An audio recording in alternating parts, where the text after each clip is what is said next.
Hello students, how are you all? Hope you are doing great. Let us start today's topic, which is the revolution of 1905. Now, before we start this topic, just want to revise the previous topic so that you are able to make connection. Okay, so we started with that there were three major ideologies after French Revolution in Europe: liberals, radicals, and conservatives. We have seen their ideas. Then we saw that how socialist society's idea it came in Europe. It came with the ideas of Louis Blanc, then Frederick Engels, then Robert Owen. They gave the ideas of cooperative societies, and then we have seen Karl Marx. He wanted that workers should overthrow capitalism, that workers should lead a revolution, right? Then they wanted to form communist society, which is where all the means of production are owned by the government, right? Then we have seen that Russian Empire, its geography, boundaries, what all parts were there, regions were there in Russian Empire that time. We also saw that 85% of the people in Russia, they were agriculturalists, and it made Russia a major exporter of grains. Then we have seen that working hours, they were very long and all. The condition of workers we saw. Then we saw that industries were very few initially, but they started growing after 1898. Okay, I hope you are able to make connection with all the events. Okay, then we have seen in the last video that there were two major political parties formed recently in Russia. One was 1898 and another was in 1900, right? First was especially for the favor of workers, which was named as the Socialist Democratic Workers Party, and second was Revolutionary Party, which was specifically for peasants. Okay, these till now we have seen this. Now we are going to start this topic. Why I have revised, so that you are able to create some link with the event. Let us start now. So Tsar was not answerable to Parliament. Parliament was there in Russia at that time, though it was autocracy. Okay, king also used to have council of ministers and all, who were working with Tsar to look after the administration. But Tsar was not answerable to the Parliament. Okay, but now liberals. I hope now you are able to draw that who were liberals.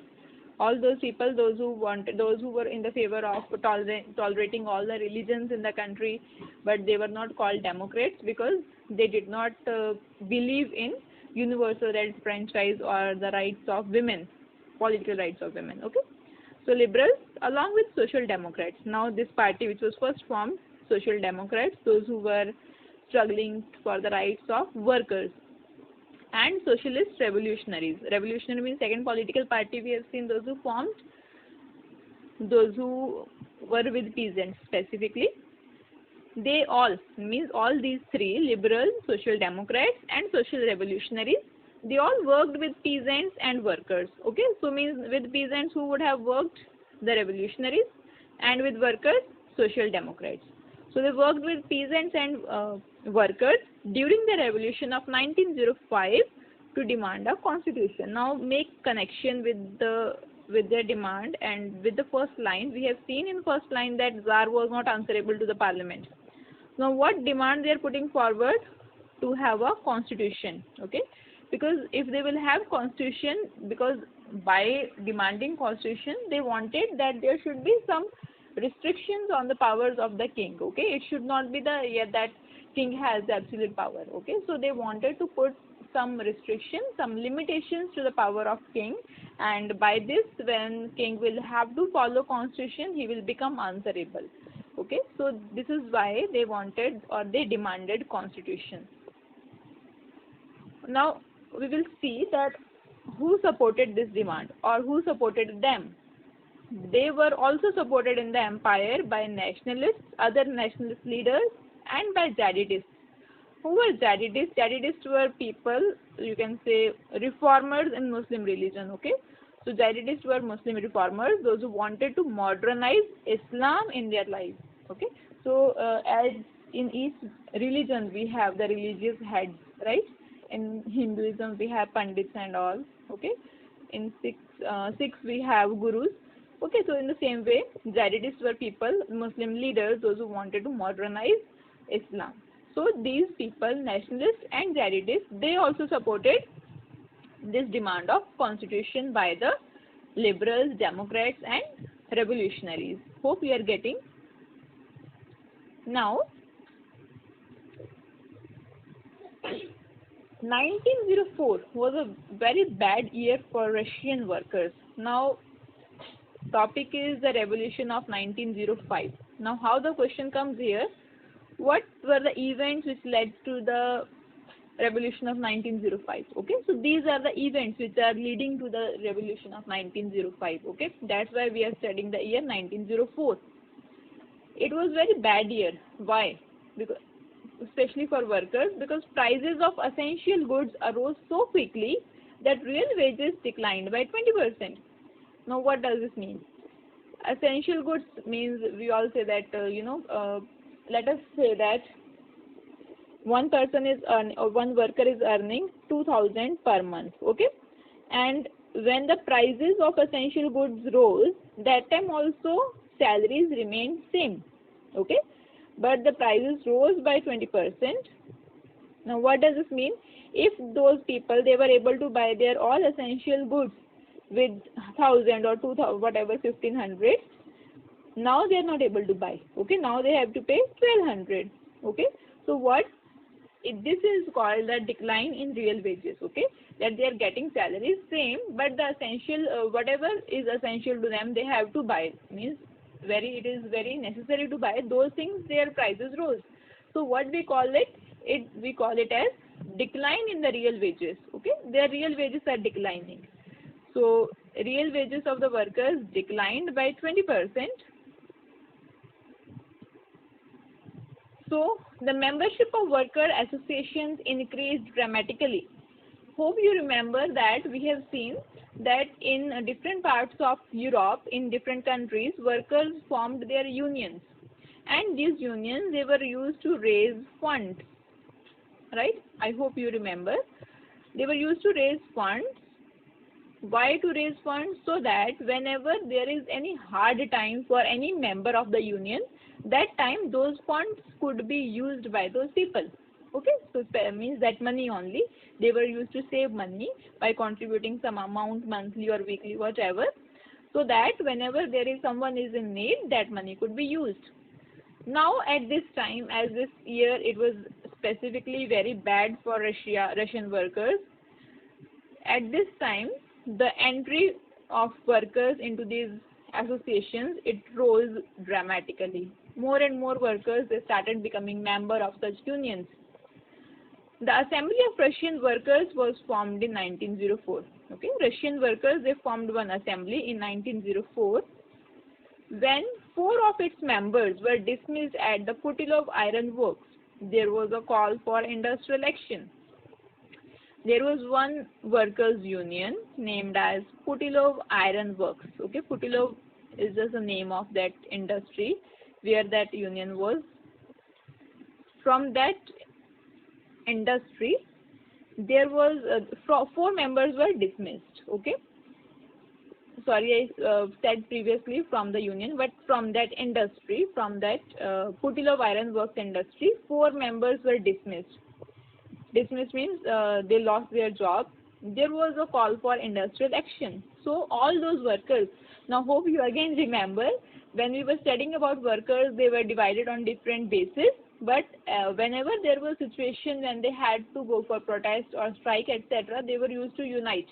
Okay, so this dismissal of 4 members from this industry, this was considered as a industrial action. So over 110,000 workers in St. Petersburg. St. Petersburg was a major industrial region that time. So 110,000 workers in St. Petersburg, they went on strike within few days. So this shows that though there were divisions among workers, metal workers or any textile industry worker, or on the basis of their link with village or not, okay, though they had divisions, but in such times, in the time of need, these workers were used to unite against the system or against the owners of industries. So this event shows that in real terms. Now, they were demanding, what were their demands when they were on strike? They were demanding an 8-hour work schedule, that the work schedule for the workers should be 8 hours, their wages should increase, and working conditions should also improve. Hope you remember, again and again I say hope you remember, because I want you to create link, okay? So because there only we study in the very first video I told you people that you need to fix this in your mind, that throughout the chapter you will be studying this. The demands of workers, they wanted the working hours should be reduced, their wages should increase, and working conditions should be improved. So when they went on strike, they had these demands, okay? So now we see that to what revolution they are leading for. Now comes the incident of Bloody Sunday. Now when these workers were on strike, one incident took place. We will be studying here what incident it was. That incident we call as Bloody Sunday. Now let us see from the point of view of questions. Whatever we have studied till now in this topic, the question comes as, what were the events which led to the Bloody Sunday or which led to the revolution of 1905? So all these points जो हमने यहाँ तक किए हैं, all these points you will write in conditions which, or you can say events or circumstances which led to the revolution of 1905, okay, or Bloody Sunday, whatever it is asked as. Now this question Bloody Sunday, it comes as separate question also that explain the incident of Bloody Sunday. Let us get started. Father Gappen you have to fix in your mind. He was the one who had led this procession or led this strike of workers. Okay, Father Gappen led the procession. All of you know, when so many people walk together in protest or in strike in line. So we call it a procession. Father Gappen led the procession of workers. When the procession reached the Winter Palace. Now this is because kings had different kinds of palaces, right? Winter Palace or any other palace. In summer the king will be somewhere else. In winter king will be somewhere else. In autumn king will be somewhere else, right? So that time when the procession reached Winter Palace, it was attacked by police and Cossacks. Cossacks were also army people and the police of the king. So when this procession or these workers who were on strike led by Father Gappen, when they reached Winter Palace of the king, that time they were attacked by police and Cossacks. Cossacks you can just say army, okay. Over 100 workers were killed and 300 were injured. This number also you remember. How many were killed in Bloody Sunday? 100. And how many were injured? 300. Okay, so as this event created bloodshed there, this is why we call it as Bloody Sunday. Why Sunday? Because this incident took place on Sunday. Why bloody? Because it created bloodshed there. Okay, so this incident we call as Bloody Sunday. What is Bloody Sunday? When the procession of workers led by Father Gappen, they reached the Winter Palace, they were attacked by police and Cossacks, where 100 workers were killed and 300 were injured. So this incident is known as Bloody Sunday.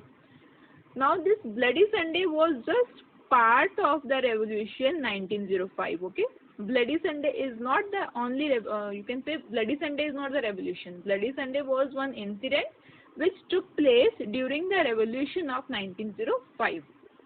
Okay, revolution of 1905 has already started from the demands of those liberals and all, from the constitution when those 4 workers were dismissed. Okay, revolution of 1905 had started much before.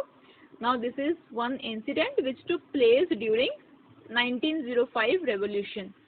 So make this point very clear in your mind. Now after this incident, which is known as Bloody Sunday, it had started a series. It should be S from instead of D. It had started a series of events which came to be known as the revolution of 1905. So after Bloody Sunday, series of incidents took place, which all together we call as the revolution of 1905. So what happened after Bloody Sunday? Strikes took place all over country. There were strikes. Now this strike we have seen that it was in St. Petersburg, which was industrial region. Now such strikes took place in different parts of the country. Who all went on strike? Students. Student bodies staged walkouts and universities were closed down. Students, they stopped going to schools, universities were shut down.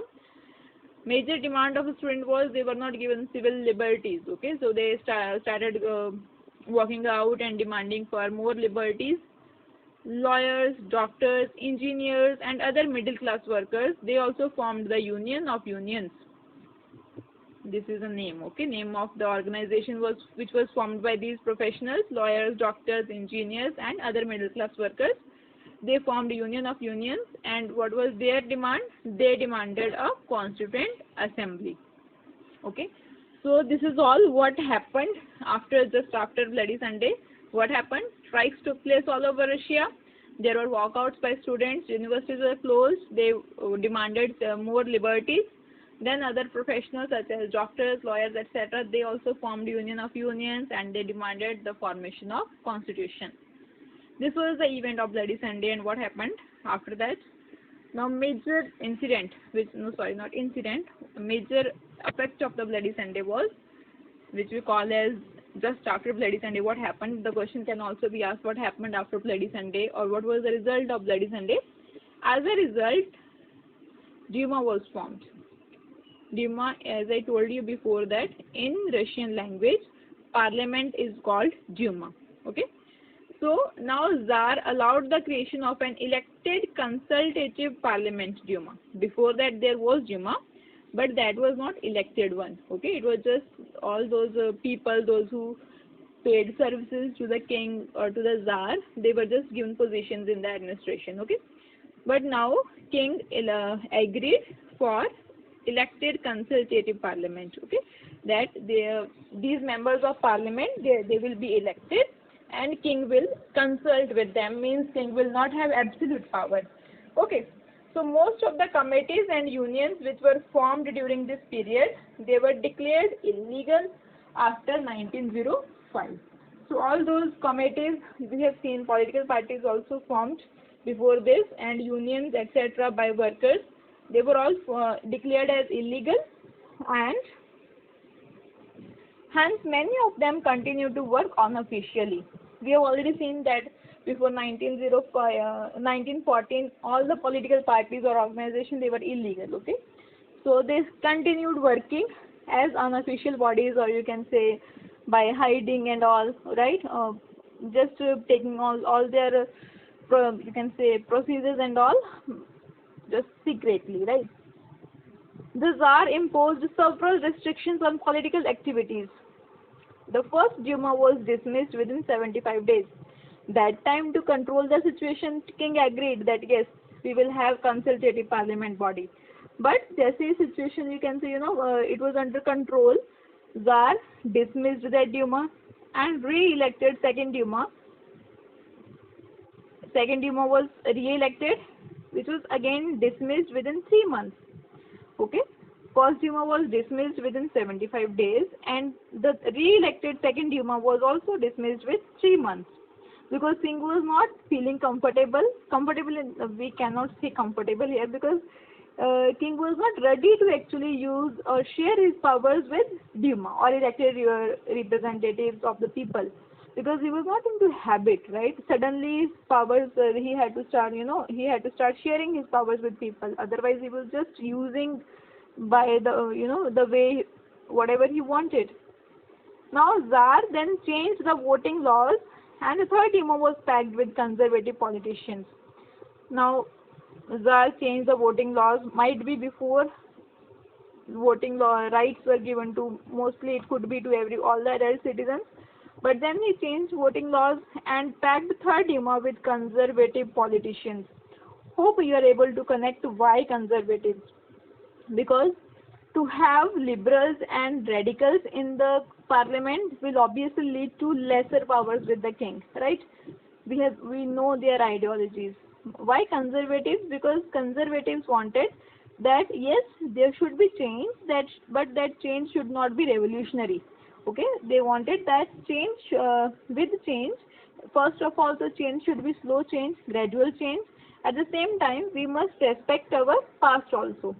So king felt it would be very, good to have conservatives in parliament instead of liberals and radicals, because liberals and radicals, they wanted revolution, they wanted to overthrow the present system, right? They wanted equality and all, which King was not ready to. Okay, so this is all what happened during the revolution of 1905, or as a result what happened. As a result, we have just seen formation of Duma. First Duma was dismissed within 75 days, second within 3 months, then third Duma was packed with conservatives only. Okay, I hope you are clear with the topic. Here I have just taken one flowchart to just revise. Tsar in Russia was autocrat, means not answerable to anyone, enjoyed all powers. Liberals along with socialists, they were campaigning to make Russia a democratic state. Then 1904, the price of bread rose and the real wages declined. Over the next few years, here that incident is not given here, where 4 workers were dismissed. Okay, that dismissal is very important for Bloody Sunday. 110,000 workers went on strike. In St. Petersburg, and their demands same, working hours and more wages.